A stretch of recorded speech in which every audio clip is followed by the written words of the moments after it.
আসসালামু আলাইকুম viewers, welcome জানাচ্ছি আরও একটি ব্র্যান্ড নিউ ভিডিওতে। আর আজকের ভিডিওটা একটু না অনেক বেশি স্পেশাল, কারণ আজকে কিন্তু চলে আসলাম মিড রেঞ্জ বাজেটের অন্যতম একটি ফ্ল্যাগশিপ ফোন ওয়ানপ্লাসের তরফ থেকে, ওয়ানপ্লাসের নর্ড CE2 লাইট।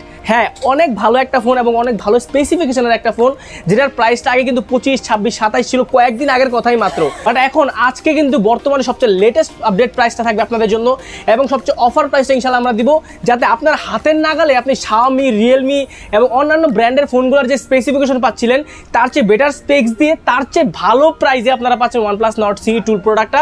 ভিডিওটি কিন্তু শুরু করার আগে সবসময় বলে থাকি আমি, চ্যানেলটা সাবস্ক্রাইব করে পাশে থাকা বেল আইকনটি বাজিয়ে দেবেন, যাতে করে এরকম এক্সক্লুসিভ আনবক্সিং এর ভিডিও আমরা সবসময় আনতে পারি। তো ভিডিও শুরু করা যাক। কিন্তু এটা হচ্ছে নর্ড CE2 লাইট। এখান থেকে যদি আমরা খুলি তাহলে কিন্তু এখানে দেখতে পারবো ওয়ানপ্লাসের টিপিক্যাল লোগো দেওয়া আছে, খুব সুন্দর। বক্সটা কিন্তু একদম লেদারের মতো লাগে।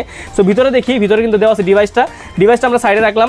সো এখান থেকে যদি আমরা দেখি তাহলে কিন্তু দেখতে পারবো ওয়ানপ্লাসের একটি সুপার বুক 33 ওয়াটের ফাস্ট চার্জার ব্যবহার করা আছে, এবং ওয়ানপ্লাসের সেই ট্রেডিশনাল রেড কেবল এখানে কিন্তু নর্ড সিরিজ আপনারা পাচ্ছেন, টাইপ সি, এবং হচ্ছে এটা কিন্তু USB type A to USB type C cable.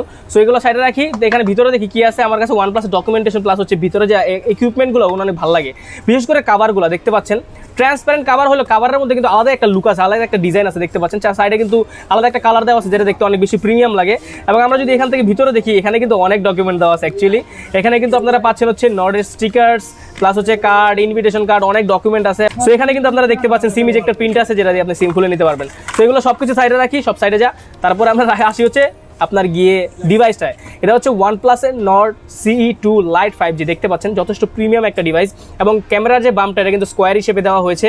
So ডিজাইনের দিক দিয়ে যদি দেখতে চাই, সেক্ষেত্রে কিন্তু কিছুটা চেঞ্জ আসছে নর্ড CE2 থেকে। এইখানটা দেখতে পাচ্ছেন, এখানটা কিন্তু আপনার র্যাক দেখতে পাচ্ছেন। এটা কিন্তু হচ্ছে আপনার গিয়ে গ্লসি ফিনিশ, এখানে কিন্তু ম্যাট ফিনিশ না, কিন্তু এই পারে এর নিচেই কিন্তু আবার দেখতে পাচ্ছেন পুরোপুরি ম্যাট ফিনিশ। এখানে কিন্তু ফিঙ্গারপ্রিন্ট পড়তেছে, আপনারা দেখতেছেন। এখানে কিন্তু ফিঙ্গারপ্রিন্ট ম্যাগনেটিক না, কিন্তু নিচে এটা কিন্তু ফিঙ্গারপ্রিন্ট পড়বে না কখনোই, মানে আলাদা একটা ডিজাইন। ক্যামেরা বামটাও হচ্ছে গ্লসি ডিজাইন। পিছনে কিন্তু আপনার ব্যাক ফ্রেমে ব্যবহার করা আপনার প্লাস্টিক বডি, ফ্রেমটাও প্লাস্টিক, কিন্তু সামনে আপনারা হচ্ছে গ্লাস প্রোটেকশনটা পেয়ে যাচ্ছেন। এবং আমরা ওভারঅল কথা বলবো হচ্ছে আপনার কি নর্ড CE2 লাইট সম্পর্কে, এবং ওভারঅল স্পেসিফিকেশন নিয়ে এখন কথা বলবো। তো ভিউয়ার্স, ফাইনালি কিন্তু আমাদের হাতে দেখতে পাচ্ছেন ওয়ানপ্লাসের নর্ড CE2 লাইট। দেখতে কিন্তু খুবই সুন্দর একটা ডিভাইস, এবং এক হাতে খুব সুন্দরভাবে গ্রিপ করা যাচ্ছে। এবং এই ফোনটা যদি আমরা ইনহ্যান্ড ফিলের কথা বলতে যাই, 6.59 ইঞ্চি ডিসপ্লে সহ এর ওয়েট হচ্ছে 195 গ্রাম, এবং এটার থিকনেস হচ্ছে 8.5 মিলিমিটার। পিছনের যে ক্যামেরার ডিজাইনটা সেটা কিন্তু কিছুটা সিমিলার আছে হচ্ছে Realme 9 Pro, Oppo F21 Pro মতো দেখতে কিছুটা। এবং হচ্ছে এটার যে ওয়েট ডিস্ট্রিবিউশন সেটা কিন্তু যথেষ্ট ভালো, হাতে কিন্তু খুব ভালোভাবে গ্রিপ করা যাচ্ছে। পিছনে আমরা আগে বলেছি প্লাস্টিক ডিজাইন দেওয়া আছে, এবং কিন্তু দেখতে পাচ্ছেন দুইটা লেয়ারের ডিজাইন, যেটা দেখতে অনেক বেশি ইউনিক লাগে। আমার কাছে মনে হচ্ছে ডিজাইনের দিক দিয়ে অনেকের এটা পছন্দ হবে, অনেকের পছন্দ নাও হতে পারে, কারণ কিন্তু আমরা নর্মালি ওয়ানপ্লাসের ফোনগুলো প্লাস্টিক বডিতে অভ্যস্ত না। বাট ওভারঅল যদি ডিজাইনের কথা বলতে যাই, খুবই ভালো একটা ডিজাইন। সামনে কিন্তু গ্লাসের প্রোটেকশন আপনারা পেয়ে যাচ্ছেন। পোর্টস বাটনের কথা বলতে গেলে সবকিছু কিন্তু আপনারা অ্যাভেলেবল পাচ্ছেন, বিশেষ করে ইয়ারফোন জ্যাকটা কিন্তু আপনারা পাচ্ছেন, যেটা ওয়ানপ্লাসের সচরাচর আমরা দেখি না। এবং আপনারা মাঝখানে পাচ্ছেন হচ্ছে USB টাইপ সি পোর্ট, এবং রাইট সাইডে কিন্তু আপনারা পেয়ে যাচ্ছেন হচ্ছে মনো স্পিকার। এখানে স্টোরেজ স্পিকার অ্যাভেলেবল না, যেটা আমি কাইন্ড অফ এক কথায় হচ্ছে কিছুটা ডিসঅ্যাপয়েন্টেড, কারণ এখানে স্টোরেজ স্পিকার থাকলে অনেক বেশি ভালো হতো। অন দ্য রাইট সাইড যদি আমরা চলে আসি, সেখানে কিন্তু আপনারা পাচ্ছেন পাওয়ার অন অফ বাটন, এবং পাওয়ার অন অফ বাটনটা হচ্ছে সাইড মাউন্টেড ফিঙ্গারপ্রিন্ট হিসেবে কাজ করে, যেটা আপনার গিয়ে খুবই ফাস্ট অ্যান্ড অ্যাকুরেট। ফিঙ্গারপ্রিন্টটা কিন্তু যথেষ্ট ফাস্ট আমরা দেখতে পাচ্ছি, এবং খুবই তাড়াতাড়ি কিন্তু আনলক করে দিচ্ছে, যেটা দেখতে অনেক বেশি ভালো লাগতেছে, এবং লেটেন্সি খুবই কম। উপরের দিকে আমরা যদি চলে আসি, সেখান থেকে দেখতে পারবো উপরে কিন্তু দেওয়া আছে নয়েজ ক্যান্সেলেশন মাইক্রোফোন একটা, এবং লেফট সাইডে যদি আমরা দেখি, সেক্ষেত্রে কিন্তু দেওয়া আছে সিম ইজেক্টর ট্রে, যেখানে কিন্তু আপনারা পেয়ে যাচ্ছেন হচ্ছে হাইব্রিড স্লট মানে হচ্ছে আপনি একটা সিম, একটা মেমোরি অথবা দুইটা সিম এখানে ইউজ করতে পারবেন। OnePlus Nord CE2 light 5G তে কিন্তু ডিসপ্লে হিসেবে ব্যবহার করা আছে 6.59 ইঞ্চির একটি FHD plus LCD IPS panel. এই বাজার সেগমেন্টে কিন্তু আমরা অন্যান্য ব্র্যান্ডের ফোনগুলোতে এমনের প্যানেলও দেখবো, বাট ওয়ানপ্লাসের যেহেতু বাজার সেগমেন্টে ভালো ফোন দেওয়ার ট্রাই করতেছে, সেক্ষেত্রে কিন্তু মোটামুটি মানিয়ে নেওয়ার মতোই। এটা রিফ্রেশ রেট হচ্ছে 120 হার্জ, এবং এখানে কিন্তু 401 PPI ডেন্সিটি ব্যবহার করা আছে, যার কারণে কিন্তু আপনারা মোটামুটি হচ্ছে ডিরেক্ট সানলাইটের নিচে গিয়ে খুব ভালোভাবে ইউজ করতে পারবেন। এখানে লোয়ার লাইট জনিত কোনো প্রবলেম হবে না। তাছাড়া কিন্তু আপনারা যারা আছেন মোটামুটি হচ্ছে আপনার গিয়ে বেশি ইউজ করে থাকেন ফোনগুলো, এবং হচ্ছে ওভার ইউজ করতে থাকেন, তাদের জন্য কিন্তু এটা ভালো হবে, কারণ আমরা কিন্তু জানি অ্যামোলেড ফোনে কিন্তু চার্জটা বেশি কাটে, বাট আইপিএসে কিন্তু সেই তুলনায় চার্জটা কম কাটে। প্রসেসর যেহেতু ভালো, আপনারা চার্জ খুবই কম ড্রেন করবে, এবং টাচ রেসপন্স আমার কাছে অনেক বেশি ভালো লেগেছে 120 হার্জ যেহেতু, এবং প্রাইস অনুযায়ী আমার কাছে মনে হয়েছে যে মোটামুটি ডিসেন্ট এনাফ। বাট এখানে কিন্তু আপনার জিনিস একটা জিনিস লক্ষ্য করবেন, সেখানে কিন্তু আপনার স্ক্রিন টু বডি রেশিওটা দেখবেন, যেটা একটু বেশি মনে হচ্ছে ব্রেজেল আর চিন এরিয়াটা। উপরে ক্যামেরা সাইডের যে চিন এরিয়াটা সেটা কিন্তু মনে হচ্ছে যথেষ্ট বড়, বাট নিচের দিকে ব্রেজেল এরিয়াটা আমার মোটামুটি অ্যাডজাস্টেবল মনে হয়েছে। এখানে কিন্তু 85%-এর উপরে স্ক্রিন টু বডি রেশিওটা অ্যাভেলেবল পেয়ে যাচ্ছেন। সো এই দিক দিয়ে বলতে গেলে ডিসপ্লে কোয়ালিটিটা মোটামুটি ভালো এবং ডিসপ্লে কালার কন্ট্রাস্ট ওভারঅল যে স্যাচুরেশন সেটা কিন্তু অনেক বেশি ভালো। ওভার লাইটের যে বিষয়টা থাকে সেটা কিন্তু আমরা লক্ষ্য করছি, মানে কালার যে বুস্ট করার বিষয়টা অ্যাকুরেট কালার পাচ্ছি না সেটা কিন্তু আমরা লক্ষ্য করছি, যেটা থাকাটা স্বাভাবিক বাজেট স্মার্টফোনগুলোর মধ্যে।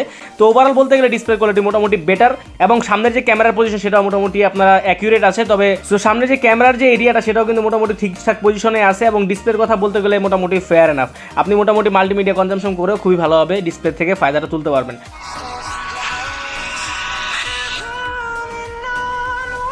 স্পিকারের দিকটা দেখতে গেলে আমরা প্রথমেই কিন্তু বলেছিলাম এখানে কিন্তু সিঙ্গেল স্পিকার ব্যবহার করা আছে এবং সিঙ্গেল স্পিকার ব্যবহার করার ক্ষেত্রেও কিন্তু অনেক ভালো সাউন্ড প্রোভাইড করতেছে, ক্রিস্পি সাউন্ড এবং কোনো রকম ডিস্টরশন আমরা সাউন্ড থেকে পাচ্ছি না, যেটা অনেক বেশি একটা ভালো দিক এবং সাউন্ডের কোয়ালিটিটা আমার কাছে অনেক বেশি বেটার মনে হয়েছে সিঙ্গেল স্পিকার থাকা সত্ত্বেও। OnePlus Nord C2 Lite-এর ক্যামেরা সেকশনে আমরা চলে আসলাম এবং ক্যামেরা সেকশন আসলে কিন্তু একটা অন্যরকম হাইপ থাকে OnePlus-এর প্রত্যেকটা ডিভাইসের মধ্যেই এবং এটার যে ক্যামেরার ডিজাইনটা সেটা কিন্তু মোটামুটি ইউনিক আমি বলবো না, মোটামুটি নর্মালি এবং Oppo Realme এগুলো তো আমরা আগে দেখেছি ক্যামেরার ডিজাইনটা।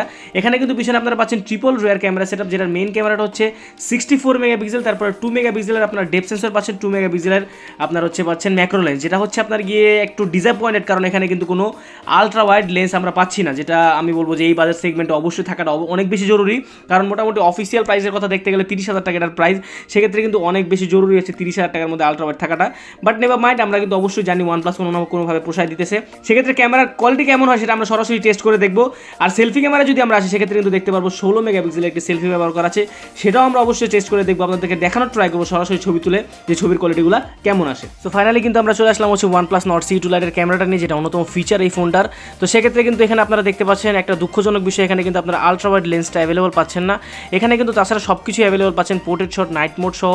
মোড়ে গেলে আপনারা অনেকগুলো অপশন পাবেন, ভিডিও ব্লগিং মোড, এক্সট্রা অনেকগুলো মোড পাবেন, যেটা আপনারা কাস্টমাইজ করে নিতে পারবেন নিজের মতো করে। এবং আমরা যদি একটা নর্মাল ফটো এখান থেকে তোলা ট্রাই করি সেক্ষেত্রে আপনাদেরকে দেখানোর ট্রাই করবো ছবি কেমন আসে। সো ছবি একটা আমরা এখান থেকে তুললাম, সো ছবিটা তোলার পরে কিন্তু আমরা দেখতেছি ছবিতে কিন্তু মোটামুটি ভালোই শার্পনেস পাচ্ছি আমরা এবং ছবির যে ছোটো ছোটো ডিটেলস সেটাও কিন্তু মোটামুটি ভালো পাওয়া যাচ্ছে। তবে আমার কাছে মনে হয়েছে ছবিটা যে লাইট সেটা কিন্তু একটু কম, এবং আইপিএস ডিসপ্লেতে কিন্তু আমরা দেখে থাকি যে লাইটটা কিন্তু একটু কম পাওয়া যায় এবং যে কালার যে অ্যাকুরেসি সেটা কিন্তু এক থাকে না। এখানে কিন্তু কালার বুস্ট করা হয়েছে, আপনারা দেখতে পাচ্ছেন ছবির মধ্যে পিছনের লাইটগুলোও কিন্তু ওভার লাইটেড হয়ে যাচ্ছে, যে ন্যাচারাল কালার সেটা কিন্তু আমরা পাচ্ছি না। অনেস্টলি স্পিকিং আমি পোর্ট্রেট শট নিয়ে অনেক বেশি স্যাটিসফাইড। ছোটো ছোটো পিক্সেল সহ এজ ডিটেকশন, বিশেষ করে ছোটো ছোটো পার্টগুলো অনেক ভালোভাবে আপনার ডিটেক্ট করতে পারতেছে পোর্ট্রেট শটের ক্ষেত্রে, পিছনের পার্টগুলো সুন্দর করে ব্লার করতে পারতেছে এবং মেইন যে শটগুলো সেক্ষেত্রেও কিন্তু মোটামুটি ভালো পারফর্ম করতেছে ক্যামেরার দিক দিয়ে। আপনারা যারা মেইনলি ক্যামেরার ফোনগুলো খুঁজতেছেন তারা কিন্তু OnePlus-এর এই প্রোডাক্ট অবশ্যই দেখতে পারেন, কারণ ক্যামেরার ক্ষেত্রে কিন্তু এটা অনেক ভালো পারফর্ম করতেছে। নাইট মোডেগুলো কিন্তু আপনারা অ্যাভারেজ পারফরমেন্সটা পেয়ে যাবেন, বিশেষ করে দিনের থেকে কিন্তু রাতের পারফরমেন্সটা অনেক ভালো করে থাকে এবং ক্যামেরার কোয়ালিটি কিন্তু অনেক ভালোভাবে প্রসেস করে থাকে। সো ভিউয়ার্স, আমরা যদি এখন ভিডিও সেকশনে চলে আসি সেখানে কিন্তু আপনারা ম্যাক্সিমাম 1080 প্লাস 30 FPS অ্যাভেলেবল পাবেন। মানে দুঃখের বিষয় হচ্ছে এখানে কিন্তু আপনারা 60 FPS পাচ্ছেন না পিছনে, অ্যাটলিস্ট 60 FPS প্লাস 1080p না পাওয়া যায় সেক্ষেত্রে ভিডিও কোয়ালিটি কিন্তু অবশ্যই ভালো হবে না। সো অন্যান্য ব্র্যান্ডের দিক দিয়ে দেখতে গেলে অবশ্যই ভিডিও কোয়ালিটি কিন্তু এক হবে না, অবশ্যই 60 FPS হলে স্টেবল ভিডিও পাওয়া যায়। বাট নেভার মাইন্ড, আমরা মোটামুটি অ্যাডজাস্ট করে নিতে পারবো, যেহেতু প্রসেসরটা ভালো দেওয়া আছে, ভিডিও কোয়ালিটি তো ভালো হবে। আমরা যদি সেলফি ক্যামেরা এখন চলে আসি সেক্ষেত্রে কিন্তু আপনারা দেখবেন 16 মেগাপিক্সেলের একটি সেলফি ক্যামেরা ব্যবহার করা আছে এবং সেলফি ছবিগুলোও কিন্তু অনেক বেশি ভালো আসছে। ডায়নামিক রেঞ্জের যে ছবিগুলো সেগুলো কিন্তু অনেক বেশি ভালো আসছে এবং যে ক্লোজ রেঞ্জের ছবিগুলো সেগুলো কিন্তু আমার কাছে অনেক বেশি ইন্টারেস্টিং মনে হয়েছে এবং ছবির কোয়ালিটি কিন্তু মোটামুটি শার্প আছে মোটামুটি আমি বলবো। আরেকটা বিষয় লক্ষণীয় হচ্ছে আইপিএস ডিসপ্লের ছবিগুলো সেগুলো কিন্তু মোটামুটি লাইটার হয়ে থাকে, মানে আপনার ন্যাচারাল লাইট থেকে অনেক বেশি লাইট প্রোভাইড করে থাকে, যেটা যার কারণে কিন্তু ছবিগুলো দেখতে অনেক বেশি সুন্দর লাগে, মনে হয় যে আমি অনেক বেশি ফর্সা হয়েছি, অ্যাকচুয়াল কালার কিন্তু ওইটা না। বাট নর্মালি আমরা যেটাতে খুশি থাকি সেটা দিলেই হবে অ্যাকচুয়ালি আমাদের জন্য, মানে কিছুটা সোশ্যাল মিডিয়ার এই টাইপের ছবি আপনারা পেয়ে যাবেন দুই সেকশনে, সামনে পিছিয়ে দুই দিকেই, যেটা মোটামুটি ট্রেন্ড একটা বলতে পারেন সব দিক দিয়ে। সো সেলফি ভিডিওর কথা বলতে গেলে সেলফি ভিডিওতে কিন্তু আপনারা পাচ্ছেন 1080p প্লাস 30 FPS সাপোর্ট, যেটা আমি বলবো যে অবশ্যই ডিসঅ্যাপয়েন্টেড, কারণ এখানে 60 FPS থাকাটা অবশ্যই জরুরি ছিল। ভিউয়ার্স, ফাইনালি কিন্তু চলে আসলাম আমরা OnePlus Nord C2 Lite 5Gর প্রসেসর সেকশনে। এখানে কিন্তু প্রসেসর সেকশনে আমরা আসলে কিন্তু দেখতে পাবো ব্যবহার করা আছে Qualcomm Snapdragon 695 এর মতো একটি স্ট্রং প্রসেসর, যেটা একটি 5G প্রসেসর এবং এটা কিন্তু 6 ন্যানোমিটারের 6 nm তৈরি অ্যাকচুয়ালি, এবং এটার পারফরমেন্স কিন্তু অনেক বেশি স্টেবল পারফরমেন্স প্রোভাইড করে থাকে। আমরা কিন্তু এর আগেও দেখেছি অনেকগুলো ফোনে এই প্রসেসরটা ব্যবহার করা আছে। মেইনলি এই বাজেট সেগমেন্টের মধ্যে যেগুলো আপনার ফোন আসে সবগুলোতে কিন্তু এই প্রসেসরটাই ব্যবহার করা। Xiaomi দেখেন, Realme দেখেন, সবগুলো ফোনগুলোতে আপনারা দেখবেন। 6nm এর এই প্রসেসরটাকে সাপোর্ট দেওয়ার জন্য কিন্তু রয়েছে জিপিইউ নামটা হচ্ছে Adreno 619, যেটা মোটামুটি ভালো পাওয়ার সাপ্লাই করে থাকে। এবং র্যাম ম্যানেজমেন্টে যদি আমরা আসি সেক্ষেত্রে কিন্তু দেখবো হচ্ছে 6GB RAM, 128GB, 8GB, 128GB দুইটা ভেরিয়েন্টে হয়ে থাকে। এবং 128GB কিন্তু আপনি 5GB পর্যন্ত এক্সটার্নাল ভার্চুয়াল র্যামটা অ্যাভেলেবল এখানে পেয়ে যাবেন। এবং এখানে কিন্তু আপনার হচ্ছে স্টোরেজ টাইপ যেটা সেটা কিন্তু ব্যবহার করা হচ্ছে আপনার কি UFS 2.2, এবং যেটা র্যাম টাইপ ব্যবহার করা সেটা হচ্ছে LPDDR4X, যেটা মোটামুটি এই বাজার সেগমেন্টে মোটামুটি অন অ্যাভারেজ আমি বলবো। এখানে আরও একটি গুরুত্বপূর্ণ জিনিস হচ্ছে অনেকে কিন্তু এখন মনে করেন OnePlus-এর প্রোডাক্টগুলো কি আসলে অক্সিজেন ওএস হবে কিনা এবং আপনার কি কালার ওএস হবে কিনা, এটা নিয়ে অনেক কিছু কনফিউশন আছেন। বাট বর্তমানে কিন্তু হচ্ছে আপনারা নট C2 বা নট C2 লাইট সবগুলো কিন্তু অক্সিজেন ওএস 12.1 ভার্সনে আছে, কিন্তু এখানে অক্সিজেন ওএস থাকলেও কিন্তু অনেক কিছু চেঞ্জ আসছে এবং ব্লোটওয়্যারে প্লাস হচ্ছে আপনার কি যেই ইউআইতে এবং হচ্ছে যে মাল্টিটাস্কিংয়ের ক্ষেত্রে আমরা অনেক বেশি চেঞ্জেস দেখতে পাচ্ছি। চেঞ্জেস আসলেও আমরা যে এখানে ভালো পারফরমেন্স পাচ্ছি না তাও না, মোটামুটি স্টেবল পারফরমেন্স কিন্তু আমরা পাচ্ছি অক্সিজেন ওএস থেকে। এখানে কালার ওএস কিন্তু ব্যবহার করা নাই। অ্যান্ড্রয়েডের লেটেস্ট অ্যান্ড্রয়েড 12 ভার্সনটা কিন্তু এখানে আপনারা অ্যাভেলেবল পেয়ে যাচ্ছেন। এবং এই ফোনটাতে আরও একটি গুরুত্বপূর্ণ বিষয় হচ্ছে এখানে কিন্তু ব্লোটওয়্যার খুবই কম, মানে নাই বললেই চলে। অন্যান্য ফোনে আমরা দেখে থাকি যে হচ্ছে বাজেট রেঞ্জের ফোনগুলোতে ব্লোটওয়্যার দিয়ে ভরা থাকে, অনেক এক্সট্রা অ্যাপস দেওয়া থাকে যেগুলো অনেক কষ্ট করে কাটতে হয়। এবার এখানে কিন্তু একদমই সীমিত, যেটা আমার কাছে দেখে অনেক বেশি ভালো লাগছে। কালার হয়েছে বিশেষ করে এই জিনিসটা দেখা যায়। এখন পারফরমেন্সের কথা বলা যায়, কোয়ালকম স্ন্যাপড্রাগন 695 হচ্ছে একটি কেপেবল প্রসেসর। আপনারা যদি গেমিংয়ের ক্ষেত্রে দেখেন, অবশ্যই গেমিংয়ের কথা তো বলতেই হবে। যারা পাবজি লাভার আছে তাদের জন্য বলতে চাই, তারা কিন্তু হচ্ছে মোটামুটি স্মুথ প্লাস হচ্ছে আলট্রা পর্যন্ত অ্যাভেলেবল পাবেন। এখানে কিন্তু এক্সট্রিম গ্রাফিকটা আপনারা পাচ্ছেন না, মানে 40 FPS পর্যন্ত পাচ্ছেন।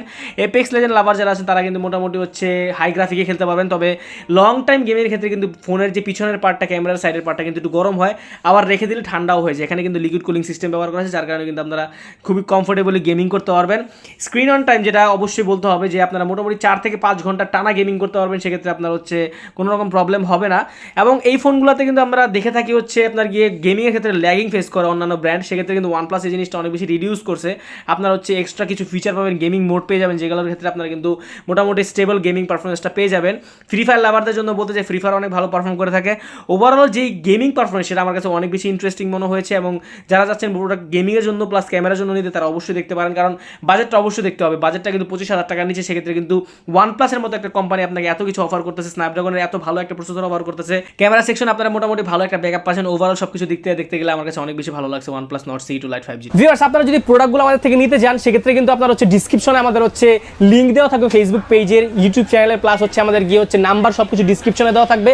আপনারা কাইন্ডলি ডিসক্রিপশন থেকে চেক আউট করে আপনারা কিন্তু ডিটেলস সব কিছু জেনে নিতে পারবেন। হয়তো ভিডিওর মধ্যে সব কিছু বলে দেওয়া পসিবল না, যারা ডিসক্রিপশন দেখে অর্ডার করবে তাদের জন্য আমরা অবশ্যই স্পেশালি ডিসকাউন্ট রাখবো।